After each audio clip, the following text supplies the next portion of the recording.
ताज्या बातम्यांसाठी पाहत रहा तिचा सागर न्यूज। अजित पवार यांचं विमान का कोसळलं? विमान वाहतूक तज्ज्ञांनी उघड केली 7 प्रमुख कारणे। अजित पवार यांचे विमान का कोसळले? विमान वाहतूक तज्ज्ञांनी उघड केलेले आहेत 7 प्रमुख कारणं। महाराष्ट्रातील बारामती येथे उपमुख्यमंत्री अजित पवार यांचं विमान कोसळलं। या अपघातात उपमुख्यमंत्री अजित पवार आणि इतर 5 जणांचा मृत्यू झाला असल्याचं समोर आलेलं आहे।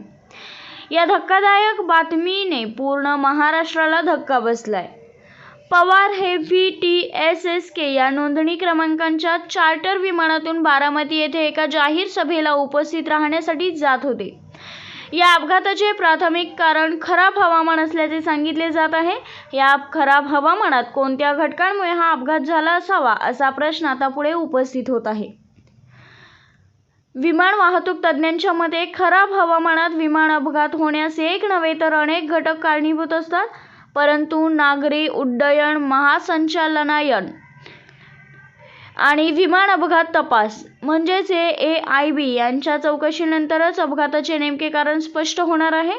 सध्या DGCA आणि AIBच्या टीम शक्य तितक्या लवकर घटनास्थळी पोहोचण्याचा प्रयत्न करत आहेत, जेणेकरून विमानाचा ब्लॅक बॉक्स सुरक्षितपणे ताब्यात घेता येईल।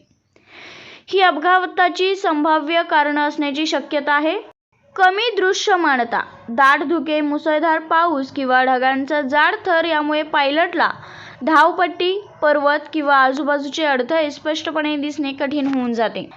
लँडिंग किंवा टेक ऑफ दरम्यान हे विशेषतः धोकादायक आहे। विंड शिअर ही एक अतिशय धोकादायक हवामान स्थिती आहे। वाऱ्याची दिशा आणि वेग काही सेकंदात बदलू शकतो, ज्यामुळे विमान अचानक उंची गमावते। लँडिंग दरम्यान हे अपघाताचं एक प्रमुख कारण आहे। अशांतता, क्युमुलोनिंबस म्हणजेच खूप जोरदार वारे खूप जोरदार उभ्या हवेची हालचाल करतात, यामुळे विमान नियंत्रण कठीण होऊ शकते। विशेषतः लहान किंवा हलक्या विमानांच्या टेक ऑफ किंवा लँडिंगसाठी हे धोकादायक आहे।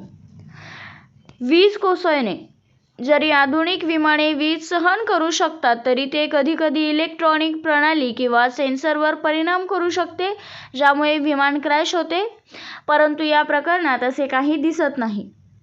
इंजिन आयसिंग, थंड आणि दमट हवामानात पंखांवर किंवा इंजिनवर बर्फ तयार होऊ शकतो, यामुळे लिफ्ट कमी होते आणि इंजिन पॉवरवर परिणाम होतो, ज्यामुळे स्टॉल होण्याचा धोका वाढतो। हा अपघात लँडिंग दरम्यान झाला असल्याने इंजिन आयसिंगची शक्यता जरा कमी आहे। यानंतर आहे वैमानिकाची दिशाभूल। दाट ढगांमध्ये किंवा अंधारात वैमानिकाची दिशाभूल दाट ढगांमध्ये किंवा अंधारात वैमानिकाला अवकाशीय दिशाभूल होऊ शकते, म्हणजेच मेंदूला दिशा कळू शकते, यामुळे चुकीचे नियंत्रण इनपुट येऊ शकतात। आणि यानंतर आहे नेव्हिगेशन किंवा यंत्रबिघाड। मुसळधार पाऊस किंवा वादळामुळे रडार, पिटॉट ट्यूब म्हणजे स्पीड सेन्सर्स किंवा इतर उपकरणे विस्कळीत होऊ शकतात। या घटकांमुळे विमान अपघात देखील होऊ शकतो।